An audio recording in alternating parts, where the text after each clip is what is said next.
Hello friends, welcome to my YouTube channel. देखिए, यदि आप केवीएस पीजीटी या टीजीटी मैथ्स का इंटरव्यू देने जा रहे हैं तो आप यह वीडियो एक बार ज़रूर देख के जाएं, क्योंकि इस वीडियो में मैं आपको मैथ्स और साइकोलॉजी के वो सभी क्वेश्चंस बताने जा रहा हूं जो हर एक इंटरव्यू में पूछा जाता है।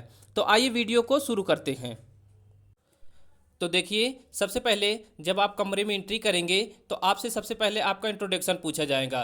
बोलेंगे सेल्फ इंट्रोड्यूस, तो आप अपना इंट्रोडक्शन अपने अकॉर्डिंग या तो आप हिंदी में दीजिए या तो इंग्लिश में दीजिए, जिसमें आप सुटेबल समझे उसमें दें। नेक्स्ट क्वेश्चन आपसे पूछा जाएगा आपके ज़िले में क्या प्रसिद्ध है। आपके ज़िले में क्या प्रसिद्ध है आपको पता होना चाहिए। आपने मैट्रिक कहाँ से किया है, आपने हाई स्कूल कहाँ से किया है, उसका नाम, आपको स्कूल का नाम पता होना चाहिए, आपको बताना है। नेक्स्ट है आप क्या पढ़कर आए हैं, कौन से टॉपिक पर सबसे ज़्यादा कमांड है आपकी। तो आप जो भी टॉपिक बताएंगे उसी टॉपिक से वो लोग क्वेश्चन पुटअप करेंगे आपसे। तो आपकी जो टॉपिक कमांड अच्छी है वही बताइए आप।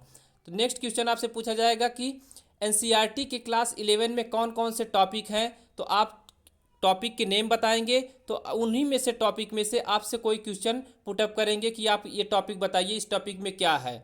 नेक्स्ट है सेट डिफाइन करिए। सेट की डिफिनीशन आपको पता होना चाहिए, आप एग्जाम्पल देकर सेट डिफाइन करिएगा। नेक्स्ट क्वेश्चन आपसे पूछा जाएगा डिमॉर्गन्स लॉ। डिमॉर्गन्स लॉ के दो रूल है, दोनों रूल आपको इंटरसेक्शन और यूनियन वाला दोनों मालूम होना चाहिए। तो डिमॉर्गन्स लॉ आप बताएंगे। नेक्स्ट है बिलोंग्स टू एंड सबसेट का क्या मतलब है। बिलोंग्स टू का मतलब क्या होता है, सबसेट का क्या मतलब होता है, ये आपको पता होना चाहिए, ये आप बताएंगे वहाँ पे। नेक्स्ट क्वेश्चन आपसे पूछा जाएगा set A and B equal set कब होंगे। यदि दो सेट है आपके पास तो दो सेट इक्वल कब कहलाएंगे, ये डिफिनीशन आपको मालूम होना चाहिए। नेक्स्ट क्वेश्चन आपसे पूछा जाएगा A union B and A intersection B का क्या मतलब होता है। यूनियन और इंटरसेक्शन का मतलब क्या होता है, यानी कि एक आर और एंड का क्या मतलब होता है। नेक्स्ट क्वेश्चन है आपसे पूछा जाएगा कि definition of permutation and combination. ये कई बार क्वेश्चन पूछा जाता है कि definition of permutation and combination, और इससे क्वेश्चन पुटअप किए जाते हैं। तो क्वेश्चन देखिए कैसे पूछे जाते हैं। एक बस में 3 सीट है, 4 व्यक्ति को कैसे बैठाएंगे। तो अब इसमें आप परमुटेशन लगाएंगे, कम्बिनेशन लगाएंगे, ये आप देखकर आप समझेंगे इसको। नेक्स्ट क्वेश्चन पूछा जाएगा आपसे 10 बस इलाहाबाद से बनारस को आती है और जाती है, एक बस से आपको जाना है, कैसे ट्रेवल करेंगे। तो अब आप इसमें दिमाग लगाएंगे कि इसमें परमुटेशन लगाना है कि कम्बिनेशन लगाना है, हड़बड़ाहट में नहीं जवाब देना है। नेक्स्ट है आपका फंक्शन डिफाइन करिए। ड्यूरेशन और फंक्शन के बारे में आपको मालूम होना चाहिए, ये आपको डिफाइन करना होगा। नेक्स्ट है 12 लोग में से एक लोग को सिलेक्ट करना है, कैसे करेंगे। तो अब आप इसमें बताइए परमुटेशन लगाएंगे कम्बिनेशन लगाएंगे। तो आप ये अपने अकॉर्डिंग इसमें देखकर समझ सकते हैं कि क्या इसमें लगाना है। नेक्स्ट क्वेश्चन है प्रोबेबिलिटी कहाँ से कहाँ तक लाई करती है, यानी प्रोबेबिलिटी आपकी जो है 0 से 1 के बीच में लाई करती है। तो ये आपसे क्वेश्चन पूछा जाता है कि प्रोबेबिलिटी आपकी कहाँ से कहाँ तक लाई करती है।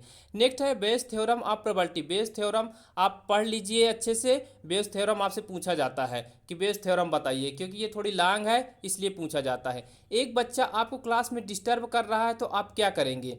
ये क्वेश्चन कई बार पूछा जाता है कि एक बच्चा यदि आपको क्लास में डिस्टर्ब कर रहा है तो आप क्या करेंगे।